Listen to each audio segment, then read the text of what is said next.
আমি আসছি পটুয়াখালী জেলার মির্জাগঞ্জ উপজেলার হযরত ইয়ারউদ্দিন খলিফা সাহেবের মাজারে। এই যে দেখতেছেন কত বড় একটা সুন্দর নদী, সুবিদখালী নদী। এখানে লোকজন এসে তাদের মান্যত থাকে যে মাজারে বাচ্চাদেরকে নিয়ে এসে এবং এসে গোসল করবে। তো এভাবে মাজারের পূর্ণতা পায়।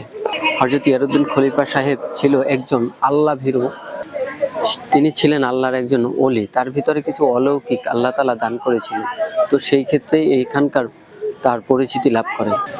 তো হযরত ইয়ারউদ্দিন খলিফা সাহেবের জন্ম আসলে এই মির্জাগঞ্জ এলাকায় না, তার জন্ম হচ্ছে শরীয়তপুর জেলায় জন্মগ্রহণ করেন। তার বাবার নাম হচ্ছে সরাই খান, তিনি খান বংশের ছিল। 1910 থেকে 12 সালে তার জন্ম হয়। তিনি ছিলেন একজন খলিফা। খলিফা বলতে একজন টেইলার, দর্জি ছিল। তিনি টুপি, পাঞ্জাবি এগুলো সেলাই করত এবং এক সময় তিনি মনোহরি মুদির দোকানের ব্যবসা করত এবং তিনি ছিলেন খুবই আল্লাহ ভীরু। তার যখন 38 বছর বয়স, তখন তার স্ত্রী এবং পুত্র কলেরা রোগে আক্রান্ত হয়ে মারা যায়। তখন তিনি মানসিকভাবে খুবই বিপর্যয় হয়ে পড়ে। তখন তিনি বেশিরভাগ সময় মসজিদে কাটাতেন। মসজিদে তিনি জায়নামাজে বসে আল্লাহ তাআলার ইবাদত করতেন এবং আল্লাহ তাআলাকেই ডাকতেন। সেই থেকেই তিনি একজন বড় কামেলদার, একজন আল্লাহর বন্ধু হিসাবে আল্লাহ তাআলা তাকে মনোনীত করেন। সেখান থেকে তিনি এই এলাকায়, মির্জাগঞ্জ এলাকায় তার পরিচিতি লাভ করে।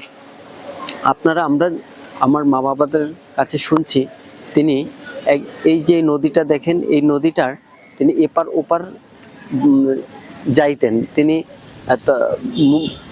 যখন যাইতেন রাস্তা হয়ে যেত, এরকম আমরা আসলে শুনছি। কতটুকু সত্যি এটা আমরা জানি না। তো এই হচ্ছে হযরত ইয়ারউদ্দিন খলিফা সাহেবের মাজারে কিছু বৈশিষ্ট্য। তিনি 1929 কিংবা 34 সালে তিনি মৃত্যুবরণ করেন। মাজারটার ভিতরে রয়েছে একটা বিশাল, খুব পুরানো, অনেক বছরের একটি আম গাছ। আম গাছটা এই মাজারটায় খুবই দৃষ্টিনন্দন কেড়ে নিয়েছে। এই মাজারে আরেকটি গাছ দেখাবো, অনেক পুরানো, 100 বছর পুরানো একটি গাছ, গাব গাছ। ছোট ছোট গাব ধরেছে।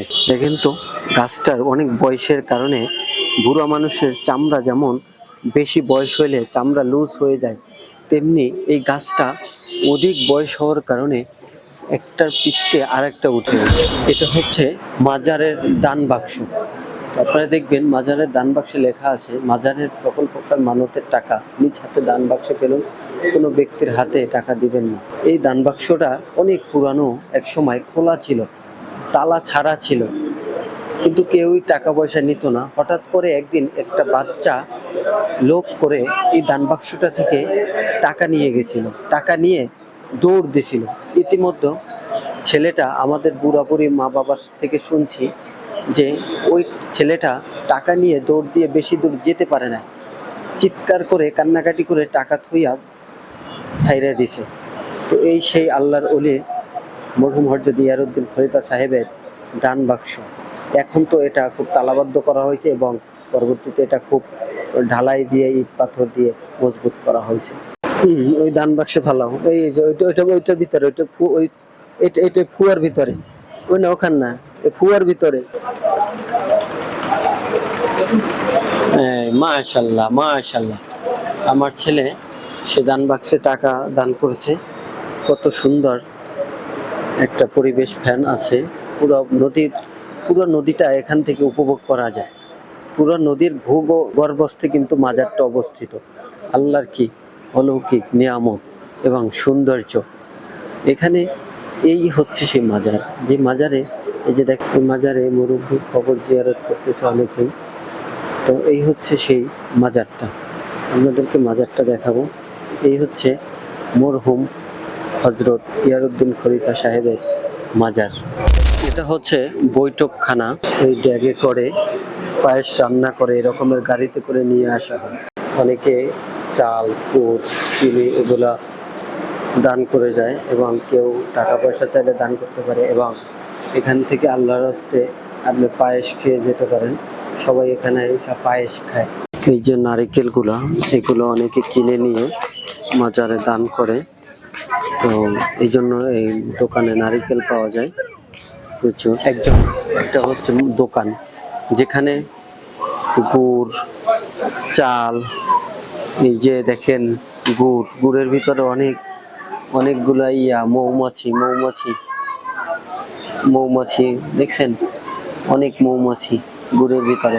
এই মৌমাছিগুলা তারা সর্বদাই এরকমের থাকে। তো এভাবেই দেখেন, তো এখানে অনেক কিছু আছে, আগরবাতি, তারপর হচ্ছে খলিফা হুজুরের জীবনী বই, তারপর আপনার এই যে দোকানে আপনি যা কিছু কিনবেন, কিন্তু দোকানদার নাই, নিজেদের ইচ্ছায় আপনার মূল্য পরিশোধ করতে হবে। খুবই সুন্দর একটা জিনিস। তো আজকে তো ভালো থাকবেন, সুস্থ থাকবেন।